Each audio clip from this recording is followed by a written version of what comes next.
वो दो हैं, कंसेंग्युइनिटी और स्पेशल केस। मतलब शिया लॉ ये बोलता है कि भाई दो तरह के क्लास बनते हैं।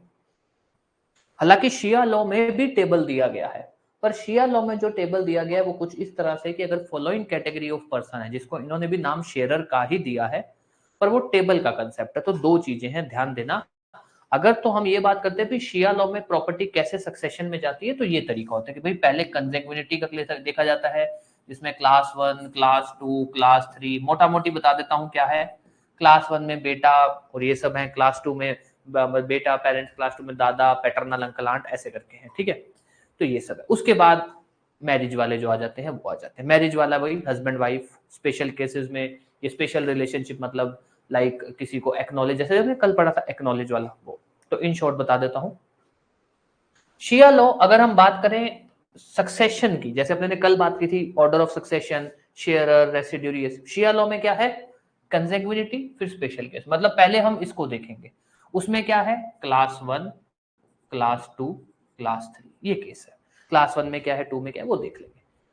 ऑर्डर ऑफ सक्सेशन ये रहेगा, हम इसी पे ही बात करेंगे। बट शिया लॉ के अंदर भी हम एक टेबल की बात करते हैं, एक टेबल फॉलो करते हैं। जब हम उस टेबल को फॉलो करते हैं तो टेबल में नाम दिए गए हैं शेयरर और रेसिड्यूरी।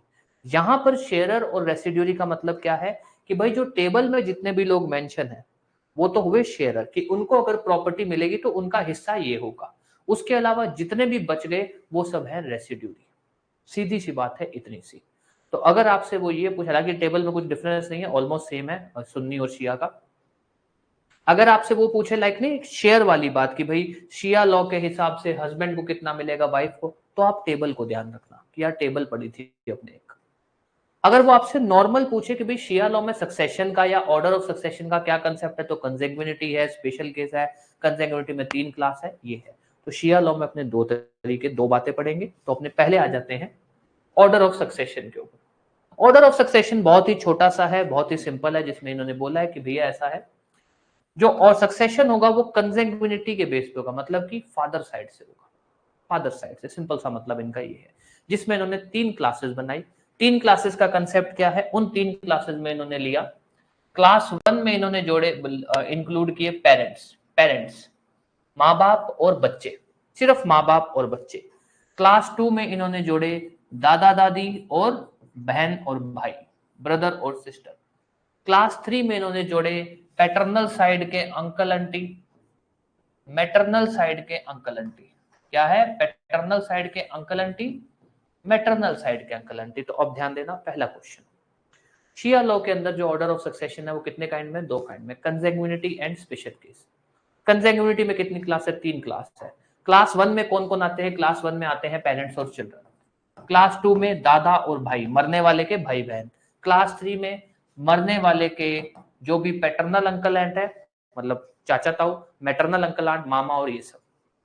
अब ध्यान देना, यहां पर ऑर्डर ऑफ सक्सेशन क्या फॉलो होता है, पहले क्लास 1, नहीं है तो क्लास 2, नहीं है तो क्लास 3। मतलब कि कोई मर गया तो उसकी प्रॉपर्टी उसके पेरेंट्स को और उसके बच्चों को जाएगी, दोनों को जाएगी,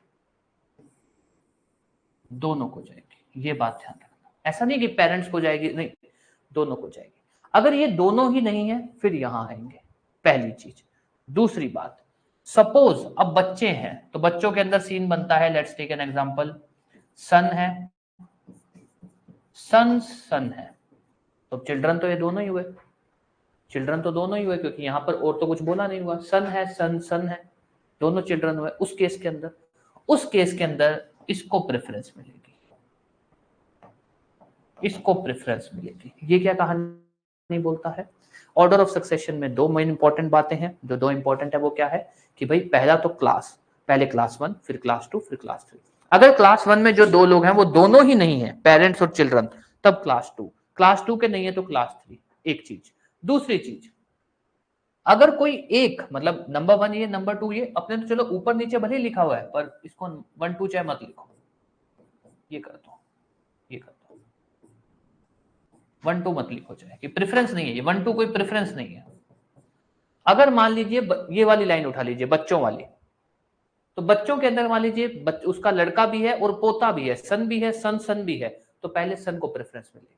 ये है कि जो क्लोज रिलेशन है वो पहले आएगा। नियर रिलेटिव दूर के रिश्तेदार को एक्सक्लूड करेगा। इसको अपने ने कल पढ़ा था, जो था रूल ऑफ प्रोपेक्विटी।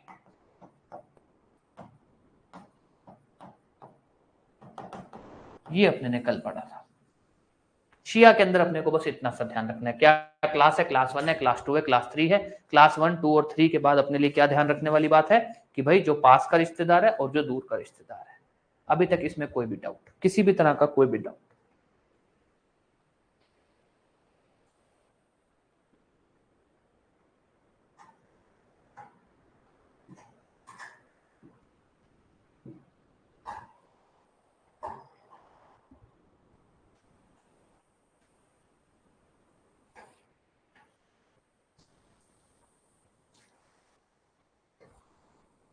ठीक है, उसके अलावा ये तो हुए कंसेंग्विनिटी वाले, उसके अलावा स्पेशल केस वाले। तो ध्यान देना, शिया लॉ के अंदर हस्बैंड और वाइफ कंसेंग्विनिटी में नहीं आते हैं। हस्बैंड वाइफ का रिश्ता कहीं भी प्रेफरेंस में नहीं है।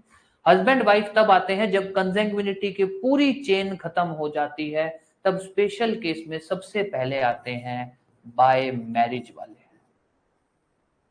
रिश्ते, जो शादी से बनते हैं। कौन से? हस्बैंड और वाइफ। तो अगर आपसे पूछे कि हस्बैंड और वाइफ वाला जो रिश्ता है वो कंसेंग्विनिटी में आता है, नहीं आता है, वो दूसरी कैटेगरी में आता है, स्पेशल केस। पहले कंसेंग्विनिटी की जो तीनों केस है, तीनों क्लासेस है, वो खत्म हो जाते हैं, फिर यहाँ पे आता है मैरिज वाला। एंड देन उसके बाद जो दूसरा है वो है स्पेशल रिलेशन, जिसको आप बोल सकते हो कि अगर उसने किसी को एक्नॉलेज किया है कि ये मेरा दूर का ताऊ है, चाचू है, मामू है, ये सब, तो ये है आपका दूसरा। तो हस्बैंड वाइफ बिल्कुल आखिरी में आते हैं, ये एक बात है, तो ध्यान रख लेना। कंसेंग्विनिटी में हस्बैंड वाइफ नहीं आते हैं। कंसेंग्विनिटी में क्लास 1 माँ बाप और बच्चे, दूसरी क्लास के अंदर दादा दादी और भाई बहन, तीसरी क्लास के अंदर मैटरनल अंकल, मतलब paternal uncle aunt, maternal uncle aunt. Husband wife special case में है, तो पहले कंसेंग्विनिटी के सब खत्म होंगे, फिर हस्बैंड वाइफ का नंबर आएगा, फिर हस्बैंड वाइफ का नंबर आएगा। कोई भी डाउट इस बात के अंदर, शिया के अंदर कुछ भी? और तो कुछ भी ऐसा नहीं रह गया, ठीक है। अब ध्यान दे देना, ऑर्डर ऑफ सक्सेशन अपने पढ़ चुके हैं। ऑर्डर ऑफ सक्सेशन क्या है? क्लास 1, क्लास 1 नहीं है तो क्लास 2, क्लास 2 नहीं है तो क्लास 3, उसके बाद है आपका क्या नाम है, स्पेशल मैरिज वाला, मैरिज वाला, रिलेशन बाय मैरिज, और फिर आते हैं स्पेशल रिलेशन, जिनको उन्होंने एक्नॉलेज किया है, स्पेशल रिलेशन। तो क्लास 1 है, क्लास 1 नहीं है तो क्लास 2, ये ऑर्डर ऑफ सक्सेशन चलेगा, ये ऑर्डर ऑफ सक्सेशन चलेगा। इतना सा है शिया लॉ के अंदर। अब आगे की बात ध्यान रख लेना, शिया लॉ में भी टेबल दी गई है, जो ऑब्वियस, क्योंकि टेबल जो है कुरान में बताई गई है, तो वो शिया लॉ में भी फॉलो होता है, जिसमें सिंपल सा जो मैंने कल पढ़ा था, 1/4, 1/8, 1/6, सिंपल सा रूल कि भाई हस्बैंड को 1/4 मिलेगा, अगर बच्चा ही नहीं है मरने वाले के तब हस्बैंड को 1/2 मिलेगा, वाइफ को 1/8 मिलेगा, अगर बच्चा ही नहीं है तो 1/4 मिलेगा। उसके बाद फादर और मदर को और यूट्रिन ब्रदर और सिस्टर को 1/6 मिलेगा। ये जो यूट्रिन ब्रदर और सिस्टर है, अगर एक से ज्यादा है तो इनको मैक्सिमम जो हिस्सा जाएगा वो 1/3 जाएगा। सेम आ जाइए डॉटर, कंसेंग्विन सिस्टर और फुल सिस्टर के केस में, इनके जो है हिस्से 1/2 होंगे, मतलब 1/2 शेयर जा सकता है अगर जाएगा तो, और मैक्सिमम जाएगा 2/3। ये है टेबल। इस टेबल से ज्यादा अपने कुछ नहीं फॉलो करते। अपने को जो ध्यान रखना है, हस्बैंड का कितना है, वाइफ का कितना है, उसके बाद फादर मदर यूट्रिन ब्रदर और सिस्टर का कितना है, ये थोड़ा ध्यान रखना है, ठीक है। इसमें कोई गड़बड़ मत कर देना, यूट्रिन ब्रदर और सिस्टर, और उसके अलावा जो बच गया वो 1/2 है। ये टेबल अपने को याद करना है, इसके अंदर अपने कुछ और तरीका नहीं है, सिंपल सा है कि टेबल याद करना है और कुछ भी नहीं है, ठीक है। एक पॉइंट जो हमको ध्यान रखना है डॉटर को लेकर, हालांकि अपने ने बच्चों में अभी तक यही बात बोली कि भाई क्लास 1 है, ये जो क्लास 1 है इसमें बच्चे जो है, बच्चे क्लास 1 में आते हैं, पर ध्यान रखना डॉटर जो है, जिसको इन्होंने टेबल के अंदर शेयरर में रखा है, कि डॉटर को शेयरर में हिस्सा रखा है कि 1/2, पर डॉटर शेयरर के हिसाब से हिस्सा तभी लेगी अगर भाई नहीं है तो। अगर भाई है तो फिर डॉटर जो है रेसिड्यूरी ही मानी जाती है, जो वही सुन्नी वाले में भी यही लॉ है कि भाई है तो डॉटर भी रेसिड्यूरी मानी जाएगी, अगर लड़का है तो लड़की को भी आप रेसिड्यूरी ही मानोगे, इतनी सी बात है। यहां पर अपने शेयरर और रेसिड्यूरी का जो स्ट्रेटेजी है वो फॉलो करते हैं। शिया के अंदर, शिया में प्रैक्टिकली फॉलो नहीं होता है। शिया में सिंपल है, ये प्रेफरेंस है बस। जब हिस्सा देने की बात आएगी तब इस टेबल को देखा जाता है बस। सुन्नी लॉ के अंदर शेयरर रेसिड्यूरी वो हिस्सा है, वो तरीका है। ये टेबल सिर्फ तब देखा जाता है जब हिस्सा देने की बात आई है। जब हिस्सा देने की बात आएगी तब इस टेबल के हिसाब से हिस्सा दिया जाएगा। बस इतनी सी बात यहां बोली गई है। कोई भी डाउट इसके अंदर किसी भी तरह का। ऑर्डर ऑफ सक्सेशन हमको याद करना है अच्छे से। ऑर्डर ऑफ सक्सेशन के बाद हमको ध्यान रखना है कि जब हिस्सा दिया जाएगा, हमको ऐसे पढ़ना है। एक तो अपने को तरीका ये पढ़ना है कि किस किस का हिस्सा क्या बनेगा, किस किस का हिस्सा बनेगा। दूसरा अपने को क्या पढ़ना है, किसका क्या हिस्सा बनेगा, फादर का कितना, मदर का कितना, हस्बैंड का कितना, वाइफ का कितना, डॉटर का कितना, ये सब ये अपने को ध्यान रखना है। ये दो बातें अपने को शिया लॉ में ध्यान रखनी है। कोई भी डाउट कुछ भी, शिया लॉ टू द पॉइंट बहुत ही छोटा सा सक्सेशन के बारे में बात करता है। इसमें कुछ भी इतना मैं बोल दूं कि अलग सा या ऐसा कुछ है जो अपने ने अभी तक कल पढ़ा है वो यही है शिया लॉ के अंदर। अपने को दो बातें याद रखनी है शिया में, किसका हिस्सा बनेगा, मतलब किसका पैसा पहले बनेगा, और क्या, जिसको अपने बोल सकते हैं रूल ऑफ, अगर आप बोलना चाहे तो रूल ऑफ डिटर्मिनेशन। दो चीजें पता करनी होती हैं, किसका हिस्सा बनेगा और क्या हिस्सा बनेगा। तो किसका हिस्सा बनने के लिए अपने क्या करते हैं, किसका हिस्सा बनने के लिए अपने कौन सा फॉलो करते हैं, जो शिया में अपने पढ़ रहे हैं, कंजेंग्विनिटी, स्पेशल केस। पहले हम कंजेंग्विनिटी वाले को देंगे तो हम उसमें कैसे पढ़ेंगे कि भैया क्लास 1 में आते हैं पेरेंट्स, पेरेंट्स में माँ बाप बच्चे, सन और डॉटर। पहले इनको हिस्सा दिया जाएगा। अगर इनके बाद कोई बच जाता है, इनके बाद अगर कुछ बच जाता है तब आएंगे, मतलब ये जो चिल्ड्रन है मतलब उनके डिसेंडेंट भी इसी में ही आते हैं। ठीक है, ये ध्यान रख लेना, उनके आगे की जनरेशन। उनके बाद अगर कुछ, मतलब ये लोग अगर नहीं है तो, ये लोग अगर नहीं है तो क्लास 2, क्लास 2 के लोग नहीं है तो क्लास 3, ग्रैंड पेरेंट्स और उनके आगे की जो भी चैन है, और भी जो आपके दादा दादी में आ सकते हैं, ब्रदर सिस्टर जितने भी हैं वो सब अभी बता रहा हूं। ठीक है, ये हुआ एक, ये हुआ एक। अब आते हैं आगे की बात। जो कुरान है वो बोलती है, हाँ बता रहा हूं। ठीक है, ये हो गया। पहले पहले कंसेप्ट समझ लो अपने को पढ़ना कैसे है। मेन चीज ये ध्यान दो कि पढ़ना कैसे है, तभी आप चीज को याद रख पाओगे। पहले क्या पढ़ोगे, किसका हिस्सा बनता है शिया लॉ में, तो क्या सीक्वेंस है, क्या ऑर्डर ऑफ सक्सेशन है, क्लास 1, क्लास 2, क्लास 3। क्लास 1 में कौन है, क्लास 2 में कौन है, क्लास 3 में कौन है। क्लास 1 में कौन है, माँ बाप बच्चे और उनके आगे के डिसेंडेंट, मतलब बच्चे पोते ये सब। क्लास 2 में ग्रैंड पेरेंट्स, जो भी true grandfather, grandmother, false जितने भी हैं, जितने भी वो सब, ब्रदर सिस्टर कुछ भी कैसे भी, फुल कंसेग्युएंट जो भी। क्लास 3 में ये सब। ठीक है, पैटर्नल अंकल आंट उनके आगे की जनरेशन, मैटरनल अंकल आंट उनके आगे की जनरेशन। ठीक है, ये हुआ ऑर्डर ऑफ सक्सेशन। आपसे पूछा जाए कि भैया शिया लॉ के हिसाब से हिस्सा किसका बनता है, पहले पेरेंट्स का और बच्चे, मतलब दोनों का, इस पूरे ग्रुप का बनता है क्लास 1 में। अगर ये नहीं है तब क्लास 2। ठीक है, ये हो गया रूल ऑफ डिटर्मिनेशन का पहला पॉइंट, हिस्सा किसका बनता है। अब आते हैं दूसरा पॉइंट, हिस्सा कितना बनता है। कितना हिस्सा सबका फिक्स नहीं है, सबका नहीं है, बहुत कम लोगों का। जैसे मैटरनल अंकल आंट की बात नहीं की हुई है टेबल में, हिस्सा कितना बनता है उसमें हम फॉलो करते हैं टेबल। ये टेबल कि हस्बैंड को मिलेगा तो 1/4 मिलेगा, वाइफ को मिलेगा तो 1/8 मिलेगा, father mother uterine brother sister इनको नॉर्मली 1/6 मिलेगा। ठीक है, डॉटर और जो ये क्या कंसेंग्विन और यूट्रिन सिस्टर है, इनको फुल सिस्टर है, इनको मिलेगा 1/, जो आपका है 2। कितना मिलेगा, अगर इनको मिलेगा तो कितना मिलेगा, 2 हो गया। पहले हिस्सा किसका बनेगा और अगर हिस्सा बनता है तो कितना मिलेगा।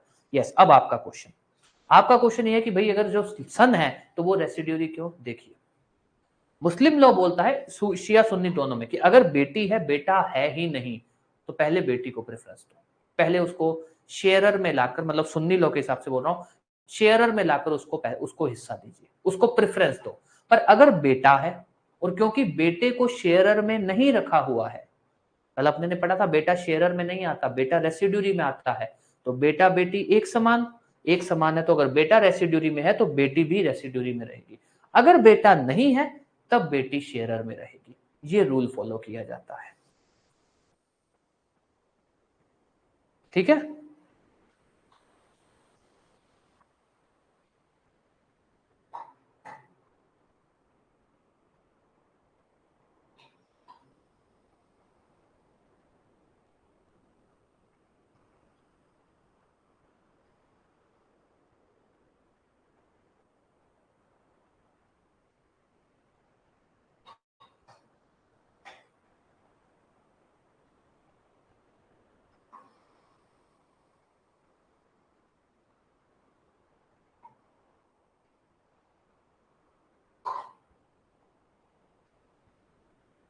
एक मिनट यार।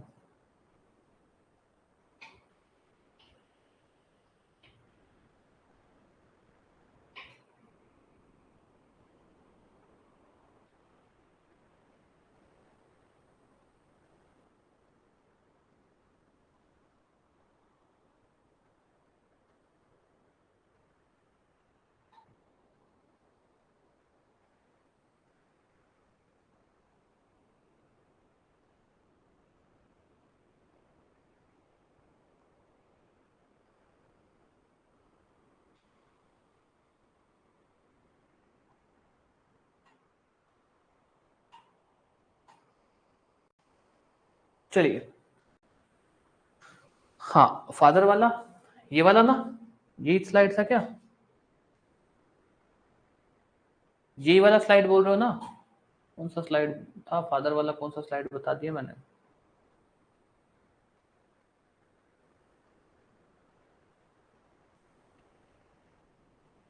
ये स्लाइड या फिर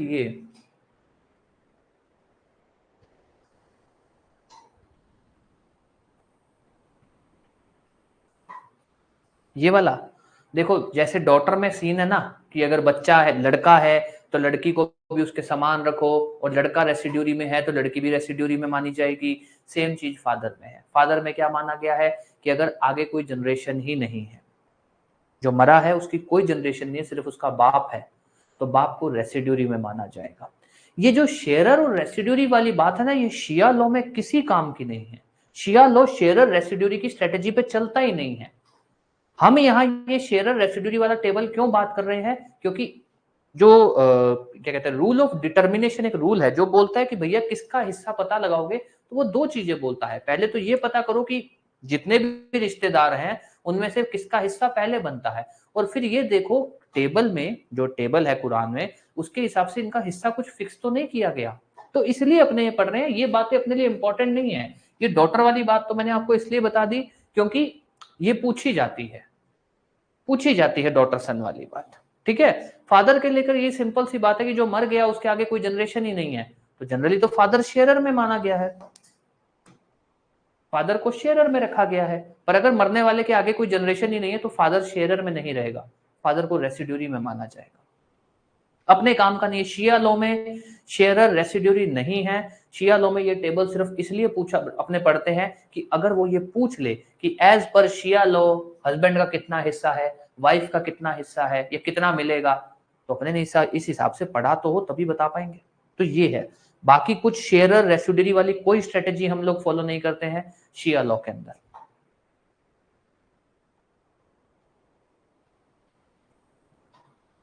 यस, अब आगे कंटिन्यू करूं?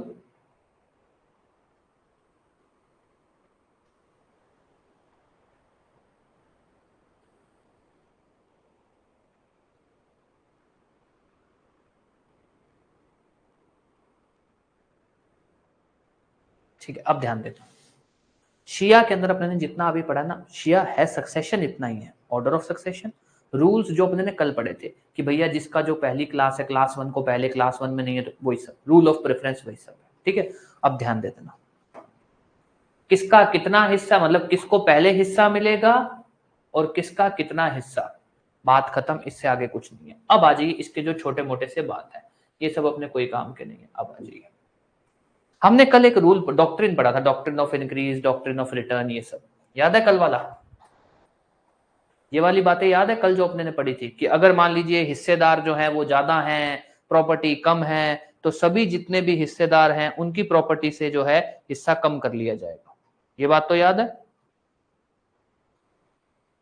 सुन्नी लॉ में ऐसा बोला गया था कि अगर हिस्सेदार ज्यादा हैं, प्रॉपर्टी कम है, तो जितने भी हिस्सेदार हैं उनके प्रॉपर्टी, उनके हिस्सों में से शेयर कम किया जाएगा। ये अपने ने पढ़ा था।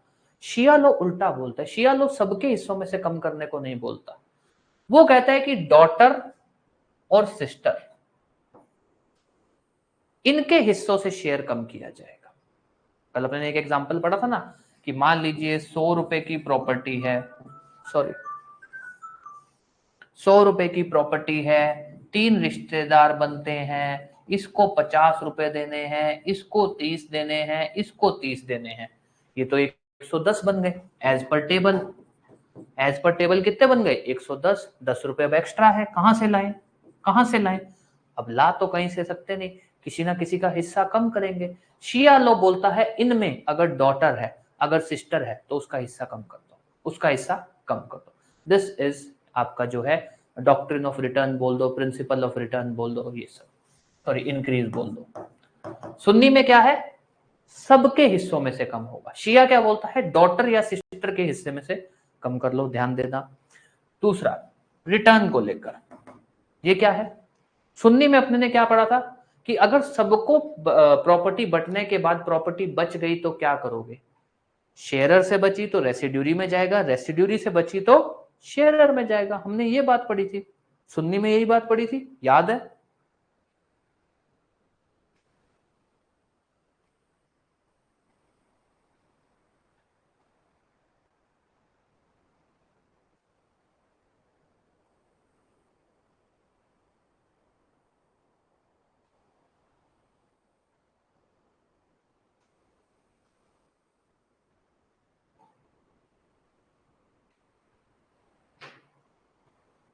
हाँ जी,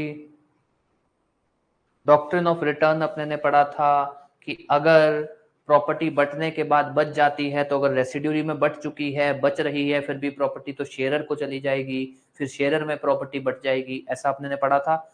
यहां पर पता है क्या, यहां पर भी वही रूल है, इन्होंने कुछ अलग नहीं बोला कि रेसिड्यूरी से, इन्होंने बोला हाँ भाई सही बात है, शेयरर में प्रॉपर्टी बांट दी, प्रॉपर्टी बच गई, फिर आप रेसिड्यूरी में बांट दो, रेसिड्यूरी में बांट दो, रेसिड्यूरी से बच गई तो शेयरर में बांट दो। पर यहां पे इन्होंने एक छोटा सा पॉइंट कर दिया, इन्होंने कहा ऐसा है, सारे रेसिड्यूरी नहीं देखने हैं, सारे नहीं, अगर रेसिड्यूरी में कोई एक आधा बंदा नहीं भी है, आप तुरंत शेयरर के पास वापस चले जाओ। क्या रूल लिखा इनको खुद नहीं पता लग रहा, भाई तुम लिख क्या रहे हो, तुम ये बोल रहे हो कि रेसिड्यूरी में मान लो 4 रिश्ते हैं, ए बी सी और डी, 4 रिश्ते हैं, तुम कहते हो कि जो प्रॉपर्टी बच गई वो रेसिड्यूरी में बांट दो, रेसिड्यूरी में प्रॉपर्टी बांट रहे थे और कोई रिश्ता नहीं है, let's take an example, A B C D 4 रिश्ते होने चाहिए थे, उनमें से कोई एक आधा रिश्ता है ही नहीं, वो है ही नहीं, तो आप ये बोल रहे हो कि अगर वो नहीं है तो रेसिड्यूरी में प्रॉपर्टी नहीं बटेगी, प्रॉपर्टी शेयरर में बट जाएगी। ये है इनका डॉक्ट्रिन ऑफ रिटर्न। अगर रेसिड्यूरी के अंदर प्रॉपर्टी बांट रहे हो और जो रिश्ते हैं, फॉर एग्जांपल 4 रिश्ते हैं और उनमें से कोई एक आधा रिश्ता है ही नहीं, तो आगे नहीं चलोगे आपकी, अगर यार चलो ए नहीं है तो बी में बांट दो ना, आप शेयरर के पास जाओगे और उसको प्रॉपर्टी बांटोगे, उसको सक्सेशन दे दोगे। ये है शिया का doctrine of return, Shia law के अंदर ये है डॉक्ट्रिन ऑफ रिटर्न। सुन्नी में तो सिंपल था कि रेसिड्यूरी में प्रॉपर्टी बांट दी, बांटने के बाद प्रॉपर्टी बच गई तो शेयरर में चले जाओ। यहां बोलता है, शिया में बोलता है कि आप रेसिड्यूरी में प्रॉपर्टी बांटनी है,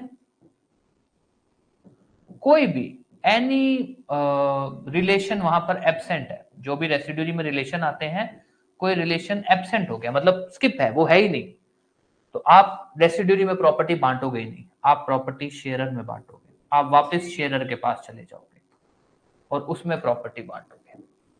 ये है शिया लॉ का डॉक्ट्रिन ऑफ रिटर्न, ऐसा सा ही है, यही है, भले अजीब लग रहा है पर है ये। कोई भी डाउट कुछ भी, ये इंपॉर्टेंट है, इसको अच्छे से पढ़ लेना, इसको अच्छे से पढ़ लेना, doctrine of increase, doctrine of return.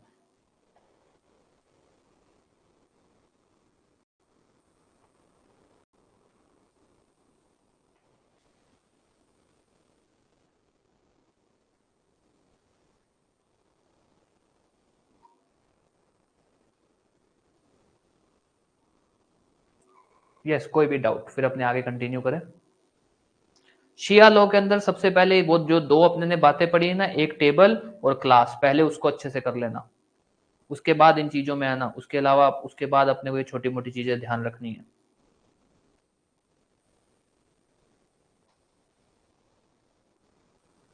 चलिए अब ध्यान दीजिए, अब आते हैं, पहले इस पे आ जाइए।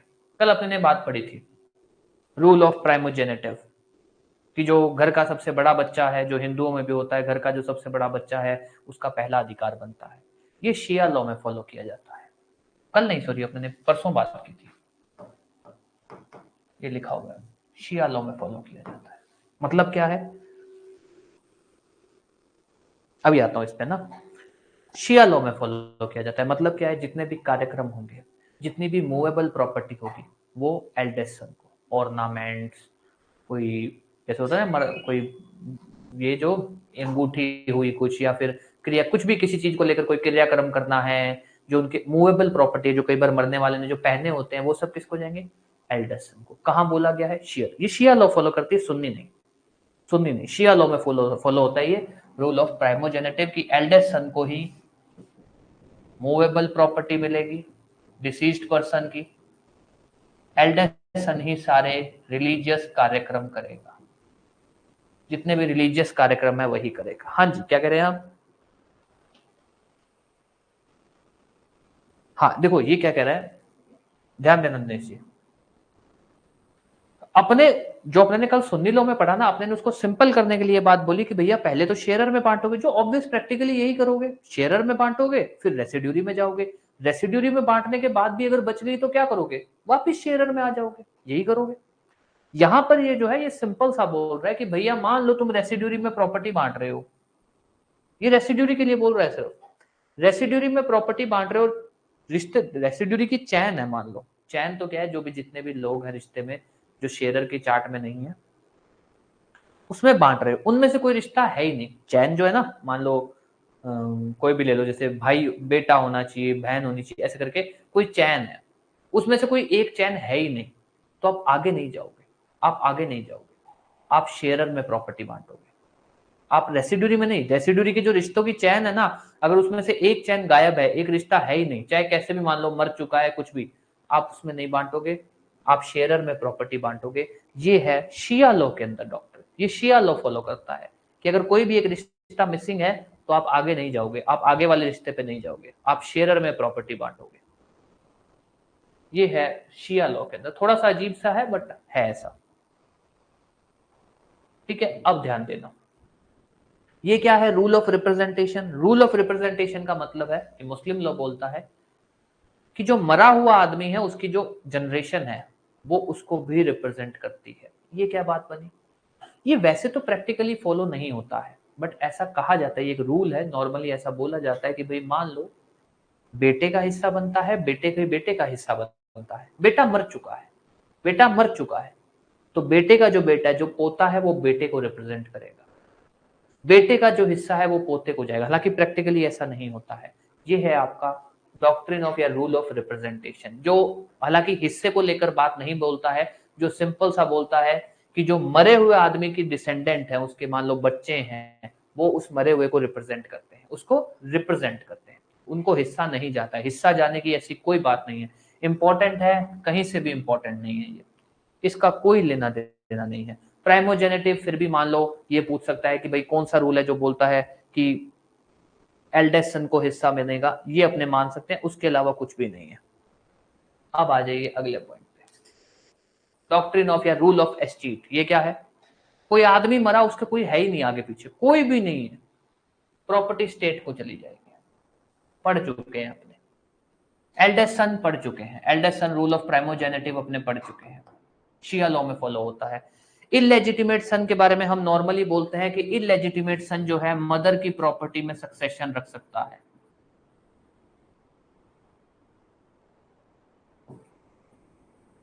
बट वो सिर्फ सुन्नी लॉ में। कब, सुन्नी में। शिया इसको रिकॉग्नाइज नहीं करता, इंपॉर्टेंट है, ध्यान रख लेना। तो अब ध्यान देना, शिया लॉ में आप क्या क्या करोगे।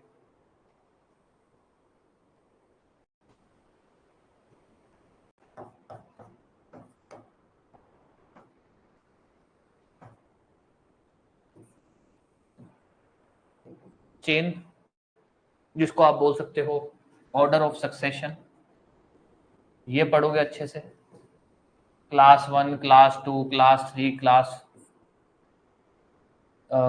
टेबल, मेन तो यही पढ़ोगे, मेन यही पढ़ोगे। उसके बाद सिर्फ रूल्स, जो 2-3 रूल है ना, रूल ऑफ इंक्रीज, इंक्रीज अच्छे से पढ़ लेना, प्राइमोजेनेटिव अच्छे से पढ़ लेना, इलेजिटिमेट चाइल्ड को लेकर अच्छे से पढ़ लेना,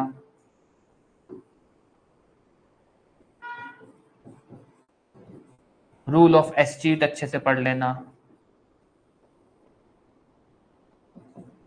ये कुछ एक चीज है, ये कुछ एक चीज है, ये छोटी मोटी सी बातें। शिया लॉ बहुत छोटा सा, शिया लॉ के सक्सेशन बहुत ही छोटा है। टेबल जो अपने सुन्नी लॉ का पढ़ा है वही सेम टू सेम टेबल है, कुछ फर्क नहीं है, कुछ छोटी मोटी सी बात है, बाकी कुछ भी नहीं। ये है आपका सक्सेशन, इतना ही है और कुछ भी नहीं है। लास्ट स्लाइड, ये रहा।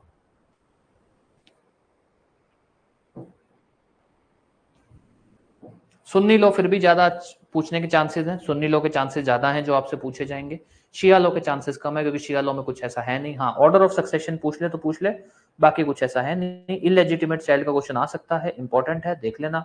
रूल ऑफ इंक्रीज पूछा जा सकता है शिया लॉ का, क्योंकि वो थोड़ा सा अलग है कि डॉटर्स के हिस्से में से कम होगा। ठीक है, सक्सेशन के एमसीक्यू कर लेते हैं, 2-4 एमसीक्यू में, कुछ ज्यादा नहीं, अभी आ जाओ।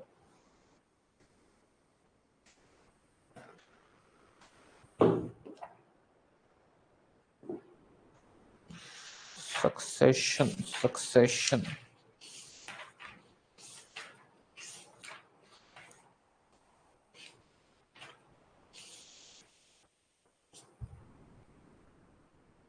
यस, अगर कोई डाउट है, कुछ पूछना है तो पूछ लो, फिर अपने आगे कंटिन्यू करें।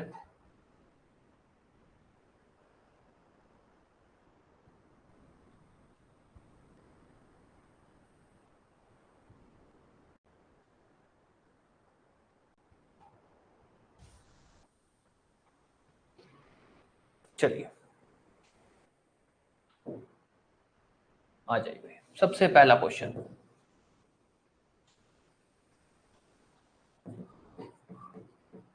इन Sunni law total number of sharers कितने हैं?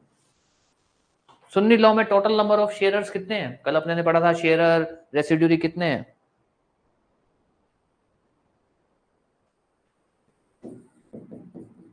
Illegitimate Shia Muslim dies property inherited to mother, father, brother, mother, father, brother, none of them, none of them.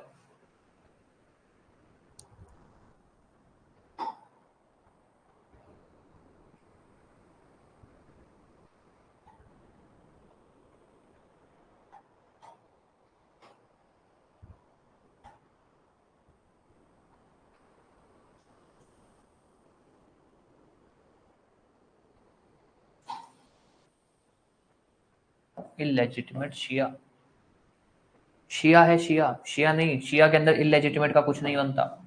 Shia low illegitimate को मानता ही नहीं है, वो इलेजिटिमेट को मतलब मुस्लिम उसके अंदर कैटेगरी में ही नहीं लेता, तो कुछ भी नहीं, किसी को भी नहीं जाएगा, ये ध्यान रखना। सक्सेशन जो है इलेजिटिमेट, शिया का सक्सेशन नहीं लगता है इलेजिटिमेट को। सुन्नी होता तो अपनी बात करते हैं। अब ध्यान देना, सन इन मुस्लिम लॉ, जो लड़का है उसको कितना हिस्सा जाएगा? 1/2, 3/4, 1/6 या फिर रेसिड्यूरी?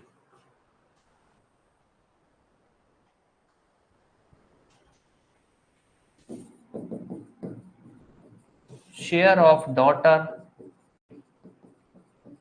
व्हेन नो सन, जब लड़का नहीं है तो लड़की का कितना हिस्सा होगा? 1/2, 1/4, सॉरी 1/6, 1/8।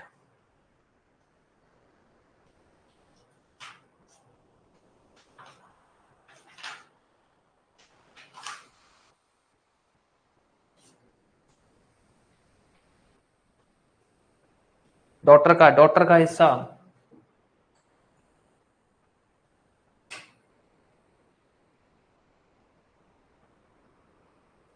डॉटर का हिस्सा, लड़की का हिस्सा पूछ रहा है वो। और जब लड़का नहीं है, लड़का होता तो बोलते अपने 1/2 रेसिड्यूरी। सक्सेशन में इतने ही क्वेश्चन आए हुए हैं, यही क्वेश्चन पूछे गए हैं आज तक। तो अब ध्यान रख लेना, दोबारा बोल रहा हूं, सक्सेशन को आप लोग जितना टफ बना रहे हो उतना टफ नहीं है। आपसे ऑर्डर ऑफ सक्सेशन पूछा जाएगा, आपसे टेबल पूछी जाएगी, उससे बाहर वो कुछ नहीं पूछेगा, कुछ भी नहीं पूछेगा। जो अपने पढ़ रहे हैं इंक्रीज, रिटर्न, प्रोपेंक्विटी, फलाना, कुछ नहीं पूछेगा वो। कोई पूछ लेगा तो बिल्कुल सिंपल बात पूछेगा। तो दोबारा बोल रहा हूँ, क्लास ऑर्डर अच्छे से पढ़ लेना, किसका कितना हिस्सा है, जो शेयरर वाली जो टेबल है वो कर लेना, और वो भी बेसिक, बिल्कुल किसका कितना हिस्सा है, जो बेसिक बातें हैं बस, और कुछ भी नहीं है। ठीक है, ये है आपका सक्सेशन। यहाँ पर अपना मुस्लिम लॉ खत्म होता है। मैं देख लूंगा, शायद मेरे हिसाब से और कोई टॉपिक नहीं बचा, अगर कोई बचा होगा तो फिर देख लेंगे। ओके, कुछ भी पूछना है तो पूछ लो, अदरवाइज क्लास अपनी तरफ से खत्म है। मुस्लिम लॉ आपका इतना ही है। ठीक है, देखो एक चीज हमेशा ध्यान रख लेना, अगर कोई टॉपिक अपने आप में ही कॉम्प्लिकेटेड है ना, भाई इन्होंने लिखा है, अब जैसे क्या है, इनका पढ़ रहे हैं कि भाई ऐसे होगा ऐसे होगा, अब वो चीज जब उसको उनकी बातें पढ़ रहे हैं ना 2 या 4 लाइन बाद, तो 2 या 4 लाइन बाद खुद लग रहा है कि ये क्या बोल रहे हैं, क्या लिख रहे हैं, इनको खुद नहीं समझ आ रहा कि भाई क्या करना क्या चाहते हो, कुछ नहीं, बस लिख रहे हैं कुछ भी, जो जिसका मन आ गया उसने वो लिख दिया। तो जहां टॉपिक खुद में ही कॉम्प्लिकेटेड है तो ऑब्वियस है क्वेश्चन सिंपल ही आएंगे। क्वेश्चन क्या आएंगे, कब सक्सेशन होगा, कब नहीं होगा, सुन्नी के अंदर सक्सेशन की क्या कैटेगरी है, किसको कितना हिस्सा होगा, शिया के अंदर क्या कैटेगरी है, किसको कितना हिस्सा होगा, शिया में क्लास 1 में कौन आता है, क्लास 2 में कौन आता है, क्लास 3 में कौन आता है, ऐसे ही पूछेगा वो। सुन्नी में शेयरर में कौन आता है, रेसिड्यूरी में कौन आता है, आपका ये डिस्टेंट में कौन आता है, यही क्वेश्चन पूछेगा वो। ऐसे ही क्वेश्चन आएंगे बस। ठीक है, कल का ऑफ होगा, कल की क्लास, कल की छुट्टी है। और अब जो है आई थिंक मुस्लिम लॉ की जगह हिंदू लॉ चला देंगे। इंग्लिश की शायद प्रिपोजिशन आपने आज कर दिया ना, तो इंग्लिश का इतनी क्लास होगी अब, और मॉडल्स और आपको एक वो फ्रेजल वर्ब करना है ना, 2 क्लास मान लो इंग्लिश की मैक्सिमम और होगी, फिर आपकी इंग्लिश खत्म हो जाएगी, तो फिर अपने टीपीए चला लेंगे। मेरे हिसाब से अगर बात की जाए तो मुस्लिम लॉ से 3 क्वेश्चन मान लो, 3 क्वेश्चन के आसपास हो सकता है, एक आधा क्वेश्चन कम ज्यादा हो जाए, पर 3 क्वेश्चन।